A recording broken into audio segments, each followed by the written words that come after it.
नमस्कार मित्रों, आइए आज हम टेंस के सेकंड पार्ट का अध्ययन करेंगे। लेकिन इससे पहले यदि आपने मेरे चैनल को लाइक और सब्सक्राइब नहीं किया है तो मेरे चैनल को सब्सक्राइब कर दें, बेल आइकन के बटन को दबा दें और लाइक कर दें और शेयर भी कर दें।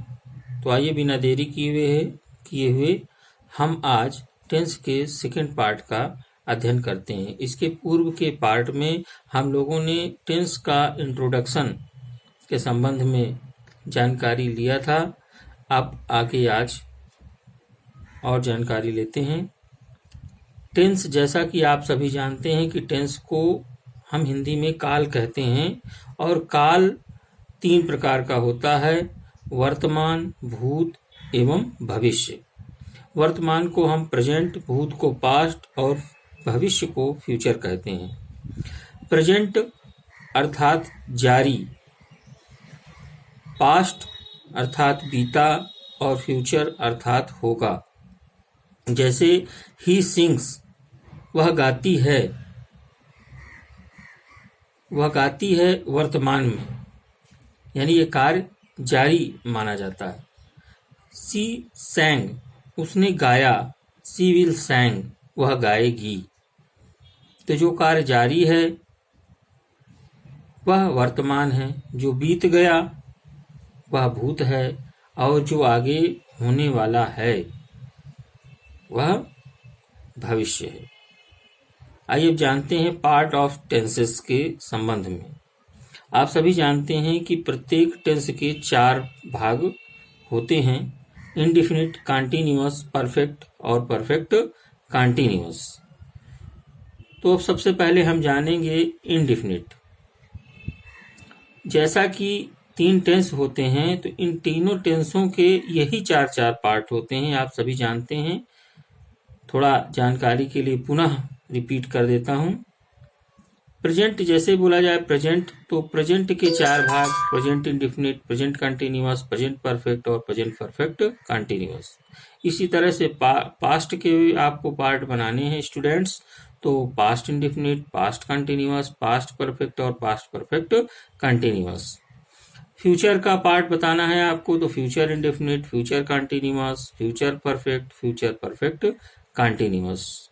तो ये तो सामान्य सी जानकारी थी जो आप सभी पहले से भी जानते होंगे। जिन्होंने पढ़ रखा है, जो नहीं पढ़ रखे वो भी जानकारी ले लें।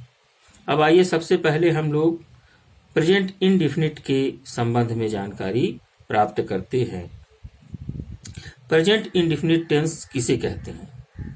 इंडिफिनिट से आपका तात्पर्य, इंडिफिनिट का अर्थ होता है जो डिफिनिट ना हो, जो निश्चित ना हो। डिफिनिट माने निश्चित और इनडिफिनिट का अर्थ होता है अनिश्चित, अर्थात जो निश्चित ना हो उसे हम इनडिफिनिट कहते हैं।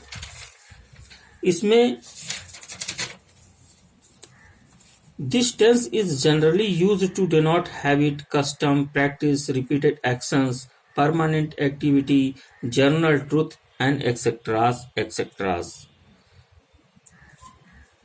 यानी कि इस टेंस में हैबिचुअल एक्शन के संबंध में बात होती है। These ideas are expressed by the adverbs of frequency such as often, seldom, usually, never, occasionally, sometimes, normally, generally, always, frequently, rarely and daily.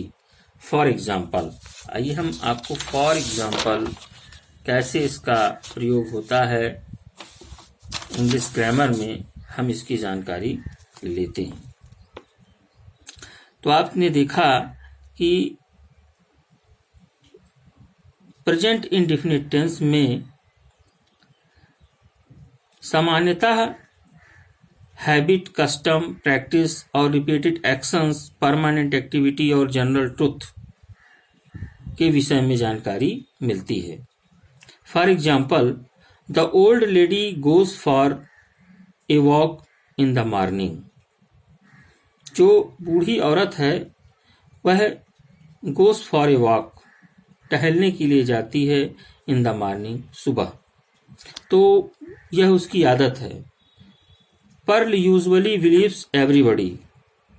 Perl आमतौर पर हर किसी पर विश्वास करता है। Arnav often gets late for lunch.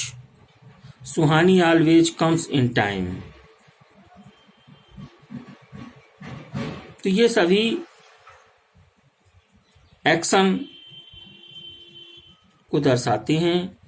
This tense is generally used to denote habit, custom, practice, repeated actions, permanent activity, general truth and etc.